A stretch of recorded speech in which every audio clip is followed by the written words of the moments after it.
You're standing in a room you've never wanted to be in. Someone is gone. There are flowers, maybe music, maybe silence.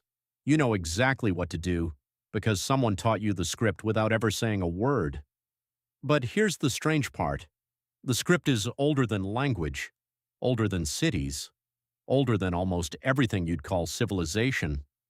Long before anyone wrote a word about death, your ancestors were already doing something about it. Not ignoring it, not walking away, doing something. That's the real mystery. Animals lose each other constantly. A gazelle doesn't bury its mother, a fish doesn't mark a grave. But somewhere in the deep past, a creature looked at a body and decided it meant something. That decision didn't have to happen. Evolution doesn't reward sentiment, it rewards survival. So why did a species under constant threat from predators, starvation, and disease spend its limited time and energy on the dead? The answer starts more than 100,000 years ago in a cave in what is now Israel. Researchers excavating Kafse Cave found something that shouldn't have been there. A human skeleton deliberately positioned, with deer antlers placed in the hands, not scattered by accident, not dragged there by animals, placed. Someone had taken the time, in a world where every hour mattered for finding food and avoiding death, to arrange a body with care. Think about what that required. You'd have to recognize that this particular pile of flesh and bone used to be someone. You'd have to feel that the absence mattered enough to act on it, and you'd have to believe even faintly that the arrangement meant something to the dead or to the living who remained. That's not instinct. That's a story being told without words. Anthropologist Paul Pettit has spent decades studying these early burials, and his research suggests something unsettling. The behaviors around death may be one of the oldest markers of a fully modern human mind, earlier than tools, earlier than fire, depending on how you count it. Burial appears to be one of the first signs that a species started thinking about something other than the next meal, but it gets stranger, because humans weren't the only ones doing this. In 2013, scientists pulled bones from a cave system in South Africa called Rising Star. The species Homo naledi had a brain about a third the size of yours. By most measures, naledi shouldn't have been capable of abstract thought, of planning, of ritual. And yet the bones were found deep inside a nearly inaccessible chamber, far from any natural entrance, in a pattern that suggested deliberate placement over time. If Naledi really was disposing of its dead with intention, then the urge to mark death isn't unique to smart brains like yours. It might be older than intelligence itself.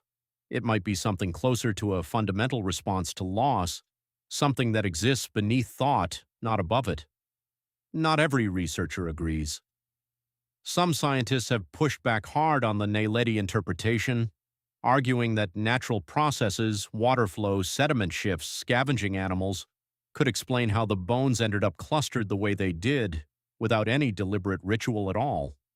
The debate is still active, still unresolved, still being argued in journals years after the original discovery.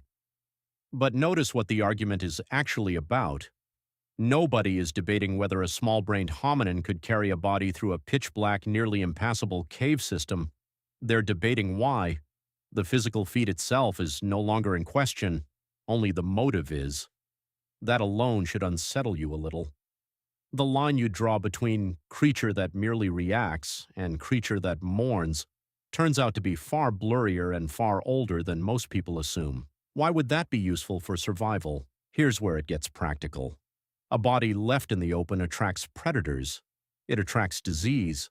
A group that buries its dead, even crudely, protects itself. So at first, this may not have been about meaning at all. It may have started as hygiene, as safety, as pure self-interest dressed up, later, as reverence. But somewhere along the way, something changed. The behavior outgrew its original purpose. Tens of thousands of years later, in places like Sungir in modern Russia, archaeologists found burials dripping with effort that had nothing to do with hygiene. Two children buried head-to-head, covered in thousands of carefully carved ivory beads. Each bead would have taken roughly an hour to make by hand. Sit with that number for a second. Thousands of beads, thousands of hours. In an Ice Age winter where every hour spent carving ivory was an hour not spent hunting, not spent gathering firewood, not spent staying alive.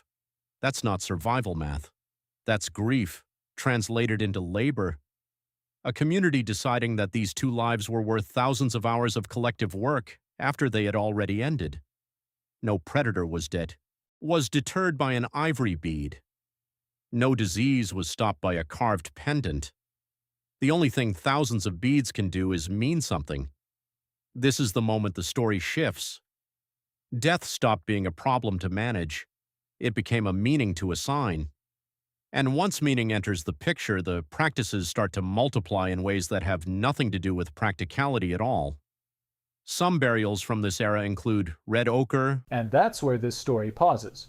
Not because it ends here, but because what comes next, the psychology behind why your brain needs this kind of meaning, and the Neanderthal grave that scientists still argue about today, deserves its own time. This is part 1. If this kind of question is something you want answered, leave a like, and let me know in the comments if you want part 2 next, or a completely different question about your ancient brain.